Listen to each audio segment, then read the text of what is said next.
তো transfer market খোলা মানে কিন্তু বড় বড় ডিল আর ট্রান্সফার আপডেট। তাছাড়া কিন্তু মোহনবাগান সমর্থকদের জন্য কিন্তু দুখানা বড় আপডেট অপেক্ষা করছে। তো ভিডিওটা শুরু করার আগে রেগুলারলি যেটা বলে থাকি, যারা আমার চ্যানেল নতুন আছো কিছু করতে আমরা just go and press the subscribe button.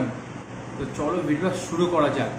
তো যেটা আমি তোমাদের বলছিলাম যে মোহনবাগান সমর্থকদের জন্য কিন্তু দুখানা বড় আপডেট ওয়েট করছে। তো একটা কিন্তু জেমি ম্যাকলারেনকে নিয়ে, অপর দিকে আর একটা কিন্তু অ্যালবার্টো রড্রিগেজ। তো এমনিতেও কিন্তু জেমি ম্যাকলারেনের কন্ট্রাক্ট শেষ হয়ে গেছে, অপর দিকে কিন্তু অ্যালবার্টো রড্রিগেজের সাথে কিন্তু কথাবার্তা অলমোস্ট ডান। তো শুধুমাত্র কিন্তু অফিসিয়াল অ্যানাউন্সমেন্ট, তো মোহনবাগান সাপোর্টার সেটার জন্য কিন্তু তোমরা ওয়েট করতেই হবে। তো অফিসিয়াল অ্যানাউন্সমেন্ট খুব শীঘ্রই তোমরা পেয়ে যাবে।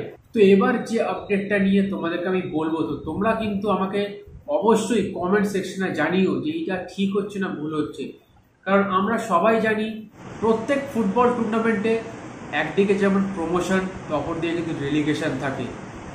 তো তেমনই কিন্তু আমাদের আইএসএলে প্রমোশন কিন্তু অলরেডি শুরু হয়ে গিয়েছে আগের বছর থেকেই। বাট কোথায় গেল রেলিগেশন? তো রেলিগেশনে কিন্তু আমার প্রশ্নই উঠছে না, কারণ যে টিম লাস্টে শেষ করছে সেই টিম কিন্তু আবারও আইএসএল খেলছে। তো ফর এক্সাম্পল হায়দ্রাবাদ এফসি, তারা কিন্তু লাস্টে তেমন ভালো পারফরমেন্স করতে পারেনি, সুতরাং কিন্তু তাদের রেলিগেশন হওয়া উচিত। বাট এখানে কিন্তু এফএসডিএল এখানে কিন্তু এখনও সেই সিদ্ধান্তটা নিতে পারেনি, কারণ তারা 2019-এ একটা ম্যাপ ঠিক হয়েছিল, যেখানে কিন্তু বলা হয়েছিল 2024 সালে যখন আইএসএল শুরু হবে সেখানে কিন্তু প্রমোশন রেলিগেশন একসাথে শুরু হবে।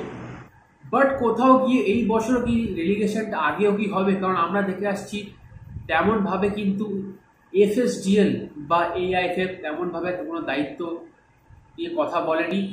তো অপর দিকে আই লিগ কমিটিতে থাকা রঞ্জিত বাজাজ, তিনি একটা কিন্তু চিঠি অলরেডি এআইএফএফকে পাঠিয়েছেন, যাতে তারা খুব শীঘ্রই একটা ডিসিশন নেয় আগেও কি রেলিগেশনটা শুরু হবে কি না। আর যদি এআইএফএফ তেমন কোনো ডিসিশন না নিতে পারেও এফডিএসএল এর সাথে মিটিং করে, তাহলে কিন্তু রঞ্জিত বাজাজ ঠিক করেছেন তিনি কিন্তু সুপ্রিম কোর্টে যাবেন। আর তারপরে কিন্তু তিনি আই লিগে যে কটা ক্লাব খেলছে তাদেরকে কিন্তু উইথড্র করতে বলবে। তো এটা কিন্তু একটা ভারতীয় ফুটবলের জন্য একটা খুব খারাপ খবর যদি আই লিগে খেলার টিমগুলো উইথড্র করে নেয়। তো এখানে কিন্তু এফএসডিএল আর এআইএফকে একটা কিন্তু খুব শীঘ্রই একটা মিটিং করতে হবে, যাতে এই রেলিগেশনটা চালু করা হয়। তো এবার যে আপডেটটা তোমাদের দেবো সেটা হলো কিন্তু একজন ভারতীয় ইয়াং ফুটবলার, তার বয়স কিন্তু মাত্র 22 বছর, তিনি কিন্তু খেলেন সেকেন্ড স্ট্রাইকার। তো সেকেন্ড স্ট্রাইকার ছাড়া কিন্তু লেফট উইং রাইট উইংও খেলতে পারেন, আর তিনি কিন্তু কারেন্টলি খেলছেন আর্মি রেডের হয়ে, আর তার নাম কিন্তু সমীর মুর্মু।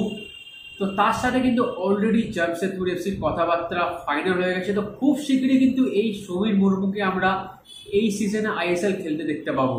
কিন্তু তোমার সাথে শেয়ার করবো কিছু ট্রান্সফার রিলেটেড আপডেট নিয়ে, কারণ আমরা জানি অলরেডি কিন্তু ট্রান্সফার মার্কেট খুলে গিয়েছে। তো প্রথমে কিন্তু শুরু করব কেরালা ব্লাস্টার্সকে দিয়ে। তো কেরালা ব্লাস্টার্সে খেলা দাইসুকি সাকাই, এই প্লেয়ারটার নাম সবাই শুনেছ। তো তিনি কিন্তু একজন 27 বছর বয়সী জাপানিজ রাইট উইংয়ের প্লেয়ার। তো কেরালা ব্লাস্টার্স ছাড়ার পরে কিন্তু তিনি ইন্দোনেশিয়ার ফার্স্ট ডিভিশন ক্লাব পিএসএম মাকাসার ক্লাবে জয়েন করেছেন। ক্লিফোর্ড মিরান্ডা তাকে কিন্তু অলরেডি মোহনবাগান সুপার জায়ান্ট ছেড়ে দিয়েছে। তো তিনি কিন্তু জয়েন করেছেন মুম্বাই সিটি এফসিতে অ্যাজ আ অ্যাসিস্ট্যান্ট কোচ।